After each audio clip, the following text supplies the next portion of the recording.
Hi, my name is Lita Mallet, and today we are going to be exploring the black white rigor gap, naming the true achievement gap.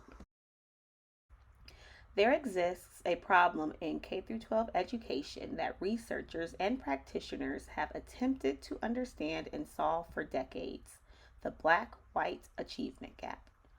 While the histories and origins ultimately date back to slavery, what's more challenging to understand is why it still exists today. In 2015, the average 4th and 8th grade reading scores for white students on the National Assessment of Educational Progress, or NAEP, exam was 26 points higher than black students. Similar gaps are apparent in math as well.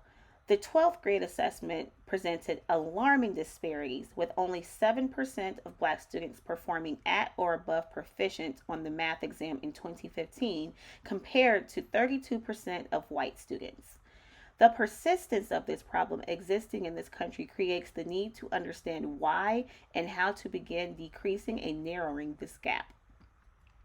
I argue that the black white achievement gap persists primarily because of the limited access to rigor and grade level content in the classroom. Research shows us that when exposed to grade level work, all student groups succeed at a similar rate. Despite this fact, black classrooms consistently spend most of their time on below grade level tasks. Perhaps it's not the achievement gap that we should do research on, but instead an access to rigor gap. The existence of a rigor collapse presents lifelong obstacles for children who are the victims. Access to an understanding of grade level content is necessary to perform well on state standardized tests and college admissions assessments. The absence of adequate preparation for these assessments makes this success challenging. Despite the well intentioned efforts of tens of thousands of educators, the achievement gap has persisted.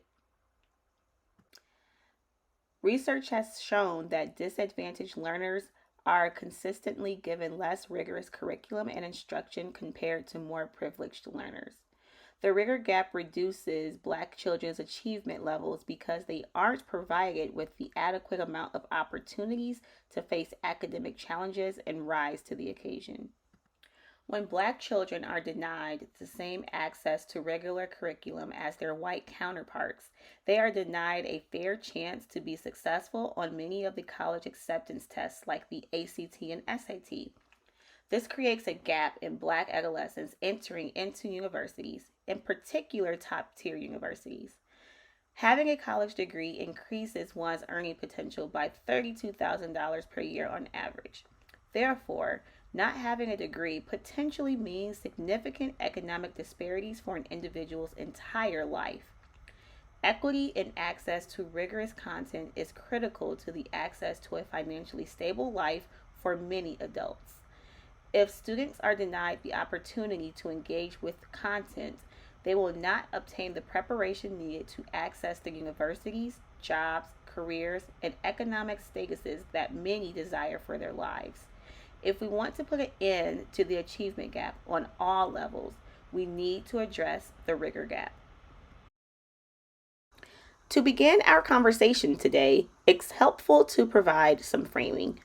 Students are not born with an inherent achievement gap, and I will present several factors that show that the achievement gap is primarily the result of inequities within the K 12 system.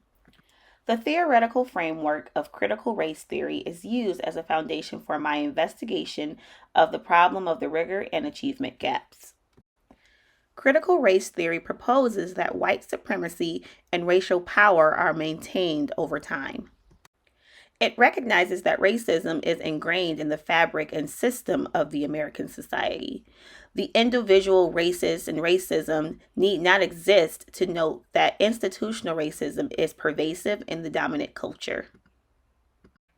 It is this analytical lens that I will use in examining existing power structures within the K 12 education that perpetualize the marginalization of people of color, namely the inequitable access to rigor between black and white classrooms.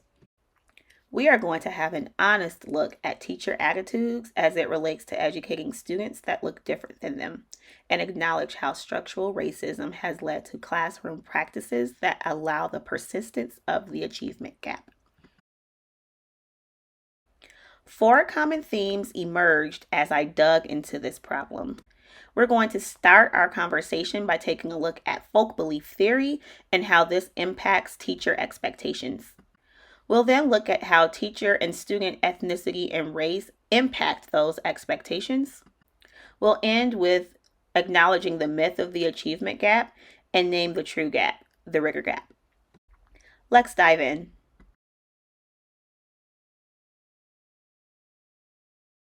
Folk belief theory describes how socially shared beliefs about learning and teaching, part of the folk psychology of our culture, contribute to teachers' instructional strategies.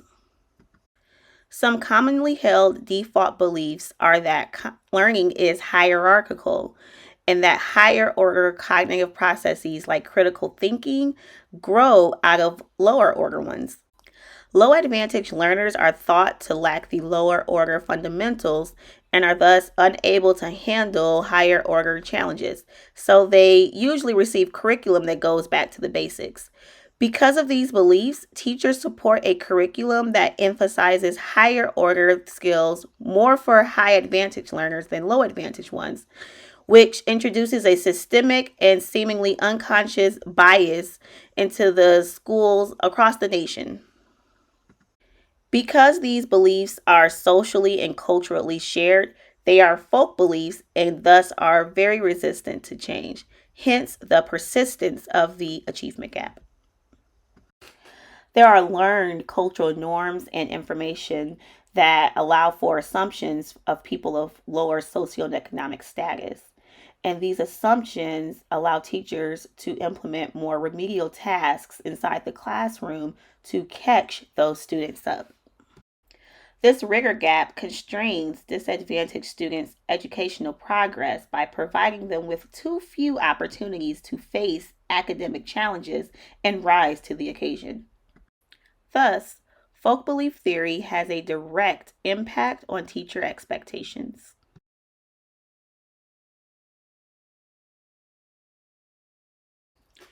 High teacher expectations have a positive effect on student achievement, and low teacher expectations contribute to low academic achievement. Despite this fact, there remains equity gaps in the classroom due to teacher beliefs about and expectations for disadvantaged students. Teachers' judgments on a student's ability to do high critical thinking work often led to a difference in the access to these higher critical thinking activities for students. The amount and quality of in-service and pre-service education for teachers has been shown to be a huge influence in teacher expectations. Teacher and student ethnicity and socioeconomic status has been shown to be a huge influence on teacher expectations. Research has shown that teacher expectations differ depending on the ethnicity of the student, with lower expectations typically held for students of certain minority groups.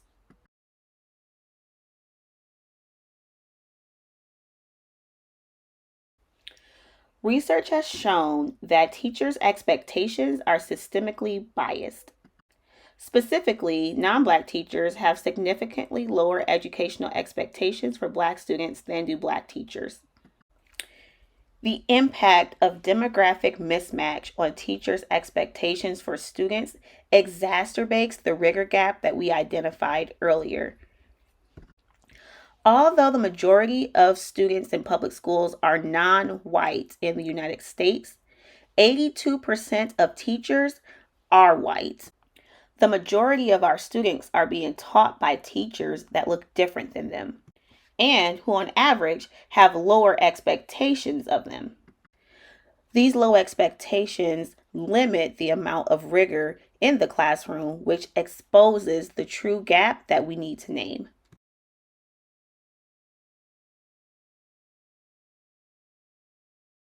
First, let's start with some data.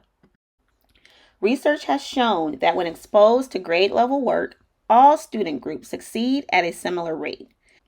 This is an important point to note, as studies show that regardless of teacher experience, race, gender, or a student's socioeconomic status, there exists minimal differences of achievement when all students are given access to work at their grade level. Despite this fact, on average, 81% of class time inside Black classrooms is spent on below grade level tasks.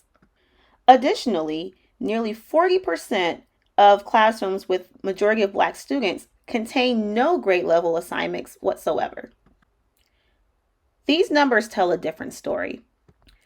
Due to low teacher expectations that are the result of cultural folk beliefs, there exists inequities to access to rigor and high critical thinking tasks inside classrooms.